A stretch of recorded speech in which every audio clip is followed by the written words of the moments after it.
Today I interviewed Ken Killeen, who has been in the Steiner education system for about 50 years, and he's just got an award for his valuable contribution to his craft. And he really cares about his students and their integration into being wonderful human beings. And I think that you'll find this really fascinating conversation. Let me know in the comments. Welcome to Break the Mold with Anwyn. I'm here today with Ken Killeen, has been in the education system for 50 years. Is that right? That's right. Yeah. That is amazing. Can you tell me a little bit about yourself? Yeah, I've been a teacher for a very long time. An art teacher. I was the founding teacher of the Steiner stream at Castlemaine Secondary College. And I've been a student of anthroposophy for a considerable portion of my adult life. I'm also an ordained priest in an esoteric church. Mm. Um, I'm a father of five sons. I breed rare breed chooks. I do a lot of knitting, and Nice. I've maintained an art practice all my teaching career. Um, And is that one of your that's it works in a behind nutshell. you? Yes, yeah, Yeah. yeah, yeah. Yeah. I'm actually sitting in my studio. Nice. And you've got a fascination with birds, haven't you? Yeah, just Mm. exploring their symbolism. Yeah, Right. Yeah. Oh, well, you're clearly a talented artist. yeah, yeah. Well, I'm very proud that we have the Steiner stream at Castlemaine Secondary College, and there are Mm. only two secondary streams in Victoria. Yeah, only two of us in secondary schools. So I was one of the founding teachers of that stream 20 years ago. Excellent. And so you taught at the, Oh, it's always been at the secondary college. Yeah. okay. And before that? Well, I taught in Hamilton. I taught at Muralbark Technical School for 1 year, and then Oh, I taught at Hamilton Technical School for 5 years, and then okay. I came to Castlemaine and been here ever since. Yeah. Amazing.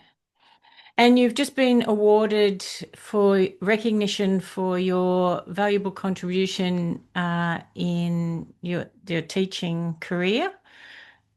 And that was given to you by the Minister of Education for 50 Yeah, years yeah, of service. yeah, Yeah. yeah, yeah, and he's also the deputy premier. But I got to meet him for about 30 seconds as he shook my hand and gave me the certificate. Right. And you tried to have a little influence. Yeah, that's right. Hey, yeah. And do you think that the education system is difficult to change? Everything's about economics these days. True. The mighty dollar rules everything, and the government wants to do it as cheaply as possible. State schools are not funded adequately. Yeah. It, most state schools run up debts. They owe money to the government because the government gives them a certain amount, and it's not enough to run the school. So they Mm. run up debts, and then they owe money to the government. I think that's immoral. They're Yes. not given enough money. Yeah. So it's a struggle. It's a struggle. Yeah. And so what got you interested in Steiner system, Rudolf Uh, Steiner's work? when I did my dip ed, we had to do an independent study. And so I chose alternative education as my independent study. Oh, And I looked at all sorts of alternative education systems and a lot that were operating within the mainstream system. There were a whole heap of community schools operating in the 70s and all sorts of experimental schools. ERA at Donvale, which stood for Educational Research Association. And that's when I first encountered Steiner educational philosophy. Well, when we moved to Hamilton, we lived in a farmhouse on a farm between Hamilton and Portland at a place called Branksholme. and it just happened to be a biodynamic Oh, farm. And because I was a bit of a greenie, I got really interested in biodynamics and wanted to know as much as I could. And Alex Podolinsky, who was the pioneer of biodynamics in Victoria, used to regularly turn up on the farm to do dawn raids to make sure there were no chemicals in the shed and stuff. yeah. And so I got to meet Alex, and so I became more and more interested in everything about Rudolf Steiner. Yeah, I moved to Castlemaine in 1986, and I became friends with a lot of the pioneering families of the Steiner School, and I joined a study group, an anthroposophical study group Mm. in 1986, and I have been a attender of a study group in Castlemaine ever since, non-stop, all that time. And the study group has had various iterations, and I reckon I'm the only person who's been there from the beginning. So we still have our study group. Anybody's free to come. Mm. At the moment, we are currently reading Rudolf Steiner's lectures on biodynamics. Ah, there you Funnily go. enough, the circle turns. It's Yes. called the agriculture course. Yeah, Ah, and so I I read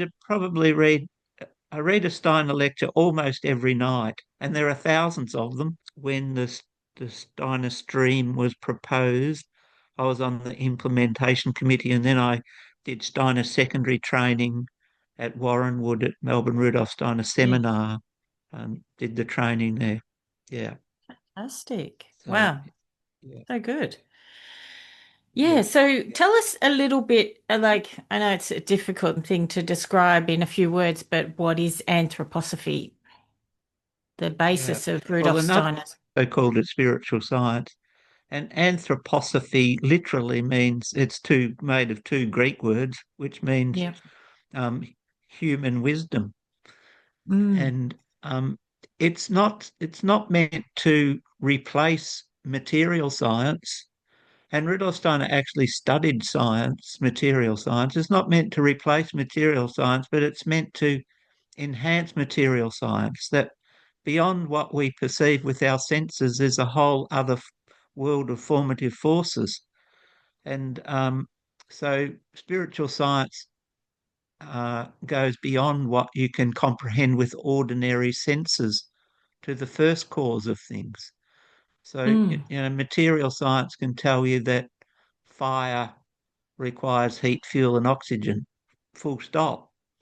But spiritual science says no, there's far more involved. There are invisible spiritual forces involved in fire and even elemental beings, fire spirits. Yes. So for some people, it's a bit out there Esoteric, because it's not, yeah, not but tangible. not tangible. Goes beyond ordinary sense perception. But it is testable. It is testable. Yeah, Yeah. for instance, in biodynamics, one of the fundamental basics of biodynamics is the preparations that go into compost.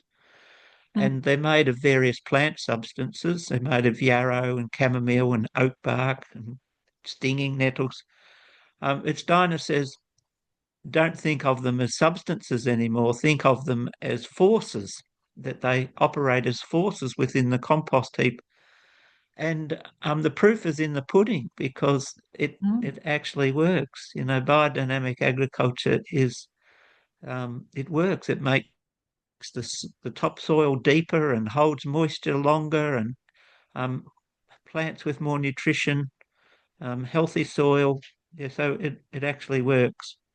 But some of it to understand that because the compost preparations are put into a compost heap in homeopathic dosages, tiny weeny bits will do a Right. whole compost heap because they infuse the whole compost heap with a force. Yeah.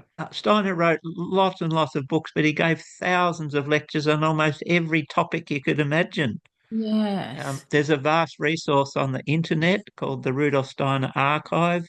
You can look Mm. up any topic you like and you'll find Steiner's insights into the spiritual understanding of whatever you want to know about. Yeah.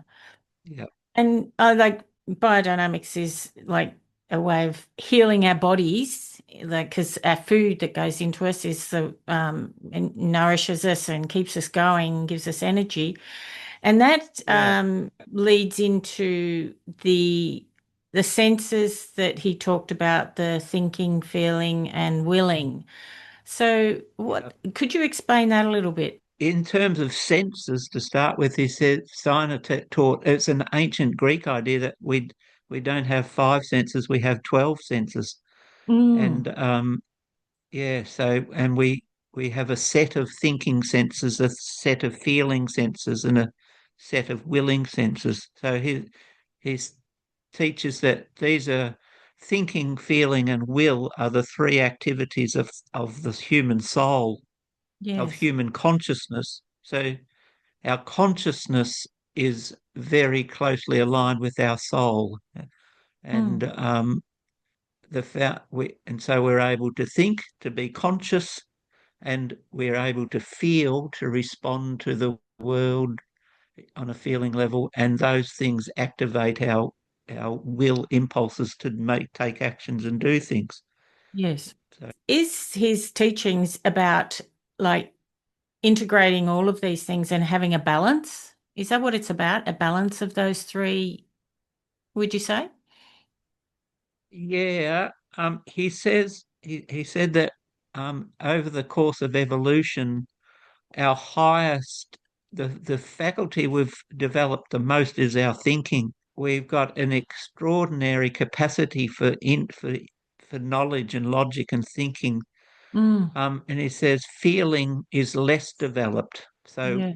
sometimes we become the victims of our feeling because we haven't Mm, fully evolved our capacity to feel yeah. properly. And then he says will is the least developed. So we're still in a process of developing, especially our feeling and our will capacities. And he says our feeling capacities are so important that they will that we will evolve into being able to think with our hearts. Now, he wrote a lot about the thinking heart and what that means. It's it does make sense, but it's very difficult to explain what a thinking heart is. Yeah, it, yeah, it's Yeah, well, as you know, our children went to a Steiner school. We went to the one up in Mount Nathan, actually, the Silkwood Steiner School.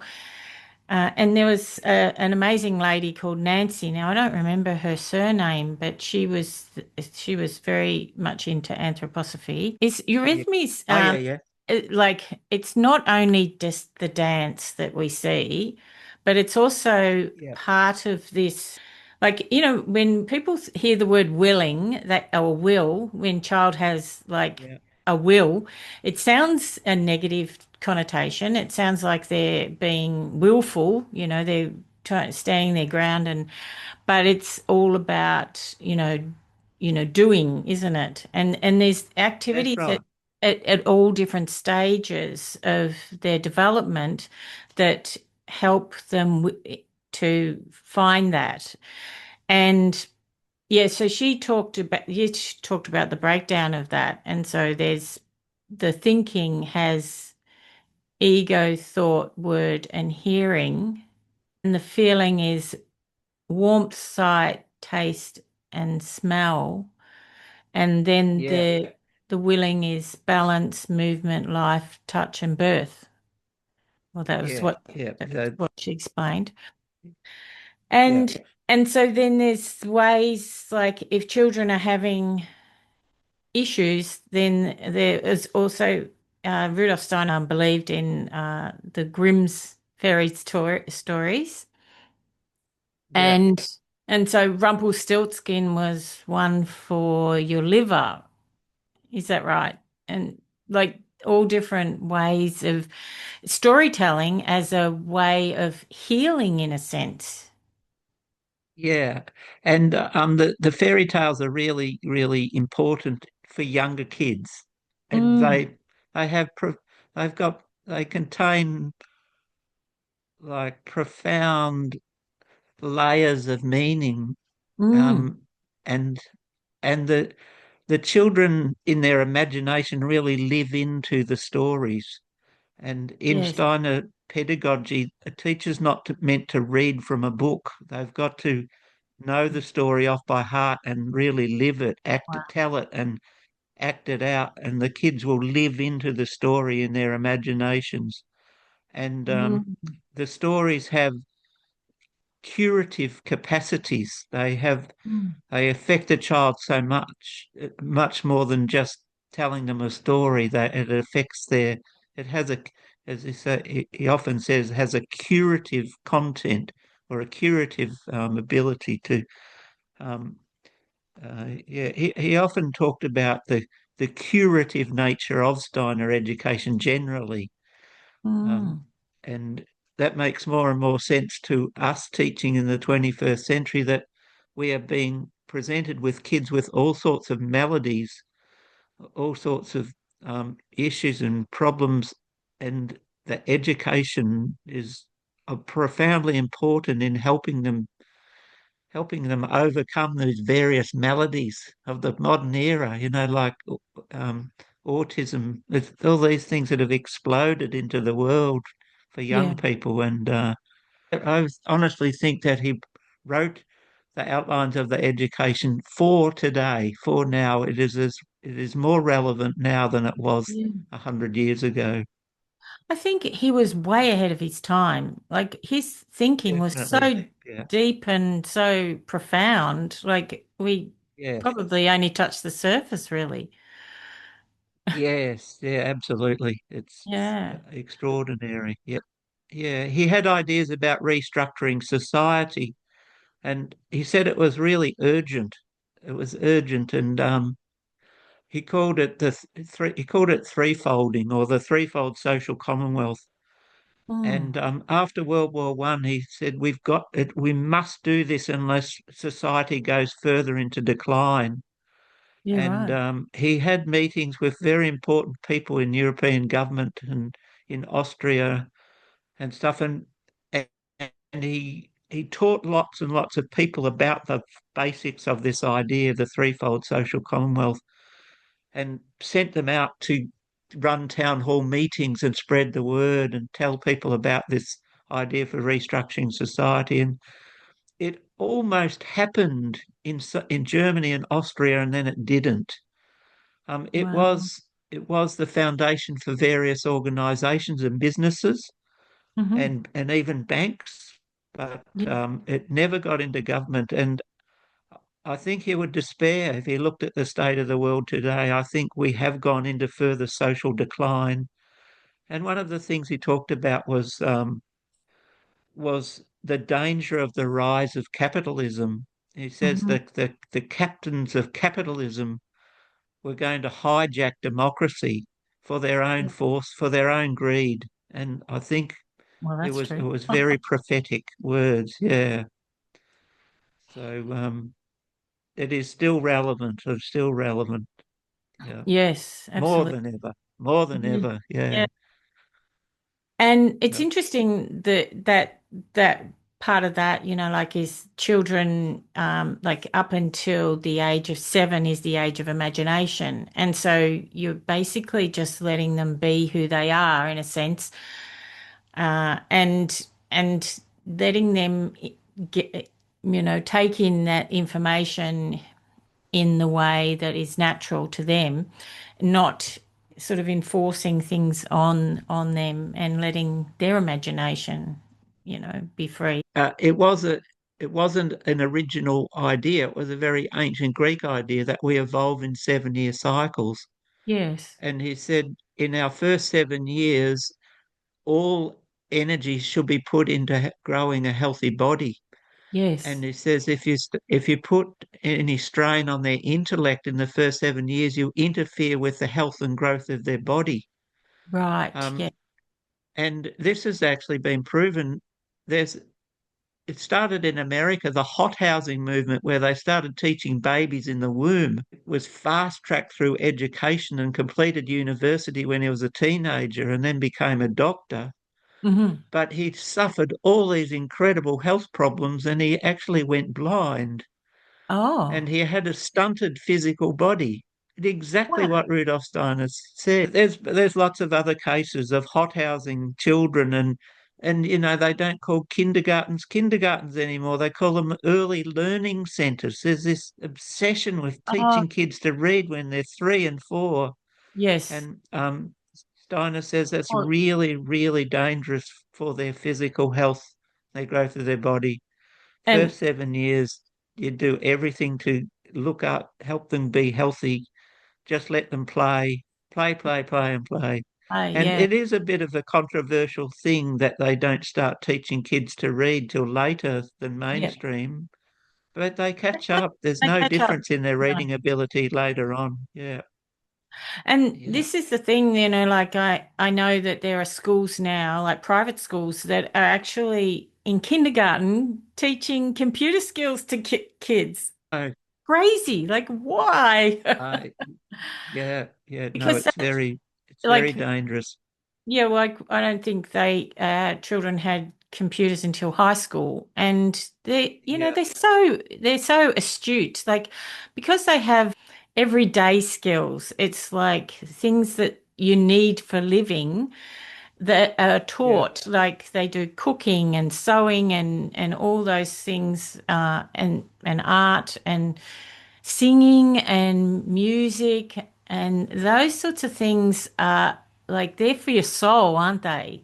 And they yeah. take you to the Absolutely. end of the Yeah, time. You need these things. yeah. They're Yeah, essential. look, yeah. Look, there are some schools whose whose pupils are on the computer the entire time. At our school, we were called at Castlemaine Secondary College. We were called a BYOD school, which was stood for Bring Your Own Device. And every kid in Year 7 was meant to have a computer. Well, we Mm, realised that was bad, and the influence of Steiner pedagogy on our school. So we don't do that this year with Year 7s. No mm. computers. We do have class sets and they're used for research occasionally, but we've Okay. gone back to the basics for year 7 kids of developing relationship between the teacher and the student. Yeah. It's not Oh, rocket science. my daughter had Anne Perry, who has Yeah, been through the system, I don't know how many cycles, because you do a 7-year cycle. Her artwork was stunning. She would do chalk art, like yeah, she loved Renaissance, or yeah, like her pictures on the chalkboard were just beautiful. And that, yeah, it inspires you to see that. yeah. Sort of fundamental aspect of Steiner education, and for the kids to come into the room and see the new drawing on the board. Yeah. Yeah, And there's yeah, different it's ways of beautiful. learning, like, doing maths to skipping on the rope. And if Yeah, I think about my education, which was at a private school, but I don't feel like it was adequate because I didn't learn much. We just read out of books and things like that. But like I was probably more of a kinesthetic child. And so to yeah, have this auditory at me all the time, it just didn't work. And if yeah, I was learning skipping, like I probably would have been, excelled in that subject. Yeah, because yeah, it yeah, gets into your yeah, body, doesn't it? You experience it and you yeah. feel an emotion and then it becomes, a learnt thing. Yeah. There's all sorts of things they do, like in morning circle with clapping games and rhythm games, and Yeah. and modern science tells us that those things integrate left and right brain. Yes, They that's yeah, right. Like in NLP, when you do master practitioner of it, they talk about the value levels, and this is called spiral dynamics. And it was something that Dr. Claire Graves came up with, a psychologist. And this is interesting as a comparison to Steiner's beliefs. It's not exactly the same, but he talks about 8 levels. And I spoke to Anne about this, what that she taught at each level. There's like Rome is law and order, and there's all in mythology, there's and those sorts of things. And so this spirodynamics actually talks about that. And well, they start off with survival as your level one, and that's all about yourself. And then the level two is tribal, and so that's about, the community and that feeling, but it's driven by, those honoring elders and, the team effort. And then it goes back to self again, the next stage. And then that's all about you and ego. And it's like, your sensory pleasures and, it's avoiding shame and that sort of thing. And then it goes back to us again, and that's level four, and that's stability and order. And I'm thinking that's kind of like Rome, like it's all about, certificates and being an authority on something. And so it's interesting when you see these parallels and how this is how this psychologist had said that, we progress, and that, eventually you get to level eight, which is like, you know, blissful. I suppose there's not many level eight people in this world. Like people that are in high authority, but then they also consider the community. So maybe that would be Gandhi or Mother Teresa or somebody like that. Yeah. So they've probably reached level eight, where it's like the whole spiritualism, but it's also not only for yourself, it's for like maybe it's like collective consciousness too. Yeah. Yeah. Rudolf Steiner did teach something similar because he taught about seven levels of initiation. So Um, Rudolf, so yeah, so we evolve. It says initiation takes place when you choose that path, when you choose an initiatory path. So not everybody is an initiate, but if you yes. choose an initiatory path, then you are choosing self growth, that you are choosing, Mhm. consciously choosing to become a better person Yes. Yeah. and taking And charge evolve. of your life. Yeah. And he talked about 7 degrees of initiation, and Mm. there's very few seventh degree initiates in the world, um, but there are some. The great initiates, he called them. Zarathustra in ancient Persia was a seventh degree initiate, and and Saint John, who wrote the Gospel of John and the Book of Revelation, he was a seventh degree initiate. Okay. And Steiner himself was up there pretty high, I think, as an initiate. Yeah, and he says in the past you used to have to go, you had to go into a mystery center like they were ancient mystery centers where you chose to go there to learn and become initiated. And he says with those centers don't exist anymore. We get initiated in the tests that life presents us with. Right. And Yes. he says when we take an initiatory journey, he says we have to become grateful for everything that life offers us, even the bad stuff. And then he Yeah. says, no, especially the bad stuff, the Yeah. difficult Exactly. stuff, because they are truly the initiatory experiences that help you evolve and grow, Mhm. Absolutely. develop in knowledge and wisdom. Yeah. Well, it's like, Yeah. yeah, your shadow in like Jungian theory, like if you don't face it, it becomes bigger. Yeah. Yeah. Yeah. Well, that's right. He said, when people say, why does this keep happening to me? He says that's because you haven't learnt the lesson. Yes. It keeps being presented to you till you learn it. Yeah. Like Yeah, reoccurring dreams. yeah, and that's what some of my paintings have been based on because he gave bird names to some of the degrees of initiate.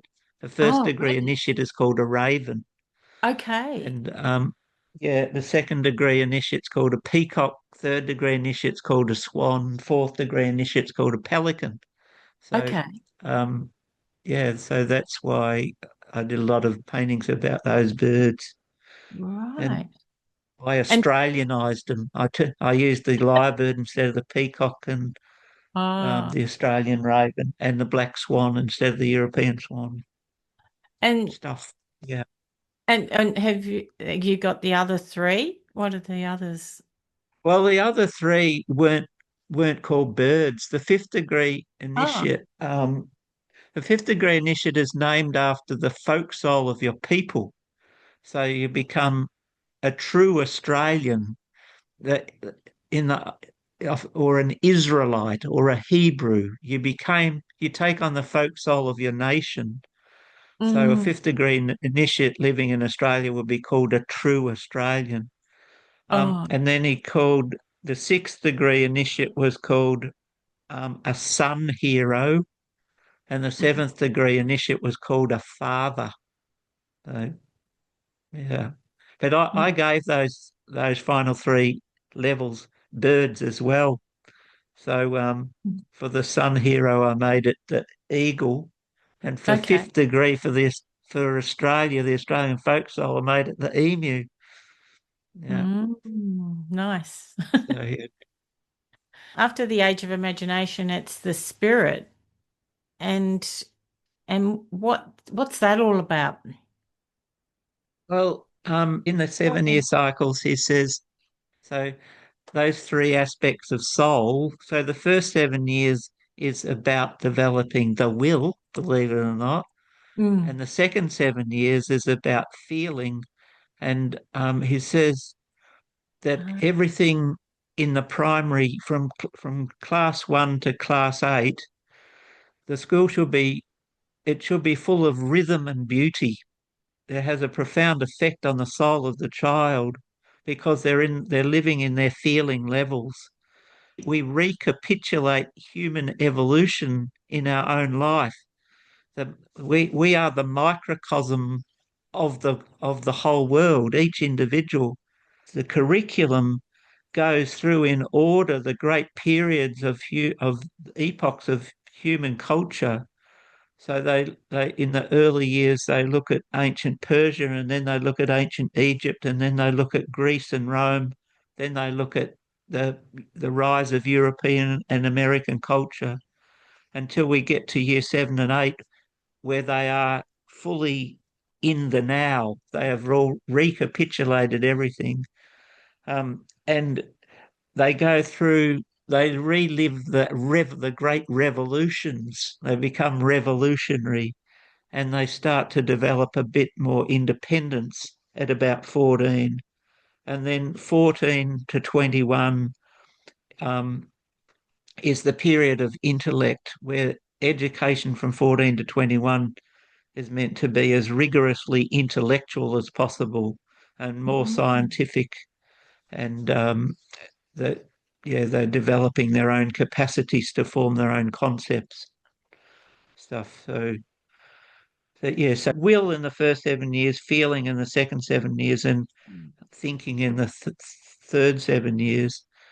And then we keep going through different periods. So um, from 21 to 28, we're developing our I. It's a period of Yes. great idealism, but every 7 year period has its theme. He also talked about the four temperaments. What did you ever use that to like, is it to find out about every child that you're teaching? Is that what its purpose Yeah, is? yeah. Look, and he Learn. says it's far more. Yeah, he says it's far more important in the class teacher period than it is in the secondary period. He said Okay. that in the secondary period, their zodiac becomes more important for that 7 year period. So in the first 7 years, a Steiner teacher is supposed to observe their students is really, really closely. Every student, they have to observe them and get to know them fully, and they have to discern their temperament. So the Mm, four temperaments again come from ancient times, yeah. and the choleric, sanguine, melancholic, and yeah, he Phlegmatic. says, and the, yeah, that's it. And he says, the weird thing that he used to recommend is, and it's sort of counterintuitive, but he said he recommended that all the same temperament kids were sat together. Oh, I would have thought yeah, that you mix them would up. mix them up, Oh no, but he because then they says if work well he together. says that, well, Harmony. he says more than that, they see their own down, they see their own inadequacies in the Right. people around them, Oh, and it through that gives them they awareness. work. Yeah, yeah. So through they see themselves reflected in those around them. So they see their strengths, but they also see their own inadequacies, and so they come to know themselves and know what they know the areas that they need to improve in. Wow, how And interesting. so that's why by the time they're 14 years of age, they should have in sort of transcended their temperament somewhat and Hmm. developed the capacities of the other temperaments to some extent. Oh, I Yeah. see. 14 to 21, he says, they become more individual, but they do fall under the influence of their zodiac sign Okay. very Interesting. strongly between 14 and 21. Doesn't have a fully developed sense of self. Is not, but they're searching for that. They're searching for their self. So a teacher has to put maximum energy into helping the kids work out who they are, and what that Right. includes what they're good at and what their passions are, and Mm. what their strengths and abilities are, and to step into to step into their own self-confidence. By the Yes. end of the secondary period, they should be standing in their I, that in or their ego, able to face the world independently. He says he recommended that children should leave home at 17. Yeah, Oh, interesting. because yeah, yeah. So we And don't, yeah, just to yeah, really, really sort of reinforce that whole I-ness, the to step into who you are and what they say, cut the apron strings or whatever from your parents, yeah, the ties. yeah, Because we often, yes, yeah, as adults, we still hang on to these beliefs that our parents gave us, sometimes beliefs that yeah, our teachers gave us too. Yeah. yeah, yeah, Yeah, any yeah, influences. So it's kind of like that cut from that, is it? Is that what it's about? yeah.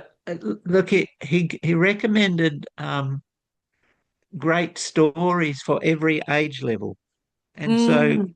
the great story for year 11 students is the middle age story about the Grail called Parsifal, Ah, and to teach that it's a main lesson, a year 11 main lesson, and the teacher should know the story off by heart and be able to tell the kids the whole story. But Steiner says it is a 17-year-old's own story. And right. Parzival, Parzival leaves home and doesn't realize what heartache he causes his mother by leaving home. And he goes off into the world and he makes all sorts of blunders and terrible mistakes and hurts people without even realizing. Yeah. But slowly through these experiences, he acquires wisdom. Um, there's a line in the story that says, he is a fool growing slowly wise. And so this is Steiner says this, you tell the kids the story, but you don't tell them explicitly that it is their story. At Yes. at some level they will They take it cotton in. on. They will, yeah. But the amazing thing about each story that Steiner gave for each year level, it's incredible how engaging it is for the kids at that year level, what Yes. insight he had. And so the story for year 12 students is the story of Faust, of the of Faust making a pact with the devil. Oh, That's interesting. yeah, that's the great year 12 story. Yeah. Yeah, I remember Yeah. with this mentor, this Nancy, who was an anthroposophist. She got me to write a story for my daughter when she was maybe, I don't know, grade 3 or something like that. Yeah, when she was a little defiant at bedtime, and so yeah, and I wrote this story, and it was really beautiful because it came from me, and I remember doing a piece of artwork as well, and then Yeah, reading it to her, and she just responded so beautifully to it because, it's individualized, isn't it? And so they know that you've put effort in, and it's like yeah, they have this sense that you care. yeah. When he was still alive and he was still regularly hanging around the first Steiner school in Stuttgart, teachers used to take their problem kids to him, and he used to be able to instantly Just tell know us. what to do to help the kids. Yeah. Um, and the teachers were always stunned. How did you know that? How do you do it? And he says, you have to do this yourself. You've got to use your own intuition. I'm not always going to be here. You Yes. have to work it out. And he would give different kids different things. He would give some Yeah. curative eurythmy, and or some he would tell a story to, or Right. yeah, so all sorts Mm. of things. He was a highly emotionally mature person. There was never any overt, authoritarianism with the naughty kids. He Yeah. loved them Yeah. into fixing them. Yeah. Yeah. And yeah, he used to say that one of the most important things is teachers have to love their kids. And he Yeah. used to walk into classes in the first school and say to the kids, do you love your teacher? Yeah. That'd be Uh, interesting. yeah. Yeah. Very Puts interesting. them on their toes. Having said what I said, Yeah. that they're leaving home at 17, he also says they shouldn't be choosing a career till they're 24. Okay. Um, that he recommended that they shouldn't specialize in the in the first couple of years of university. They should do as many different subjects as possible because they're Okay. still sorting themselves out. He Yeah. says it's really dangerous to specialize too early. You need to know as much as possible about everything, um, Mm. and it, and no pressure should be put on a child ever about choosing a career, especially at secondary school. They're not ready yet. They're still finding their way. And he Mm. says this is one of the great errors of modern education, that modern education has become so Regiment. embedded in capitalism that it's all about preparing them for a career. And he Yeah. says education is not at all about preparing a person for a career. It's about preparing them to be the best citizens in the world, to Yeah. prepare them for I- life, Yeah. to to overcome social decline. Mm. And it's interesting when you said that, like the first stage is to develop your body and you're still growing, and so they shouldn't concentrate on thinking. And yet they say that their brains in younger people aren't even developed until they're like 22 or 120, somewhere around about there. Modern science tells us that we don't have a frontal lobe fully formed till around 24. So, 24, yeah. um, yeah, yeah. That's yeah. And that's higher order thinking. That's right. That's you know The part yeah, plan and and that's why teenagers are spirituality. reckless. Yeah. Teenagers are great Oh yeah, they risk don't takers because judgment. yeah they don't think about the consequences because they don't have that capacity. They don't have higher order Makes thinking. sense. They like the excitement and they take great risks. Yeah. Yeah. What's important to you in your career and your and now for you as Yes. your Yeah. life Yeah. is Uh, formed and very simple. evolved? Yeah, Yes. what's important to me is I want to change the world. Oh, nice. Simple Oh, as yeah. Think simple big. as yeah, it's as simple as that. Yeah. And And how do you that's think been the driving, through yeah, education? Do you think that that's the that's way? been the driving force of my teaching career Yeah. to make young people who care and who are well informed. Well, you've A certainly done. democracy needs people, yeah, a democracy needs people who are really well informed Yeah. and who can think for themselves. And it's getting harder and harder. The echo chamber of the algorithm where people are just given Mimicking. their own narrow, yeah. We Mm. have to do all we can to overcome those echo chambers to make fully informed people who can make proper choices and Yeah. choices based on what is good for everybody, what is going to add value in all directions. Mm. Capitalism is too exploitative. A capitalist looks at a forest and only sees its value in cutting it down. Yeah. And yeah, The we government's need to, saying we have yeah, coal in the ground. Let's just dig it up. We've got to use it. that's No. right. Yeah, dig. So, yeah, that's been my impetus Yeah. to help nurture children to Mm. become adults who care. Yeah. So Yeah, important. That's yeah. beautiful. It's all And about. yes. I talk about the importance of love to students all the Oh, time, and that's I've I've cool. often had students say, What are you "Other talking teachers don't talk. Yeah, about? other teachers don't talk about this stuff." Yeah, yeah, good. Oh. Yeah. So, what's your closing wisdom for anybody that's listening that thinking about the education system? Maybe they're thinking of Steiner, or even, anything spiritual that you'd like to finish on. Look, I think Steiner education um, is the is the thing that can help change the world. I Yeah, think the insights that Steiner has, I think that the potential of it is enormous. Generally, I think it's not rocket science. We just need to be kind. We just yeah, if so true. yeah, kindness.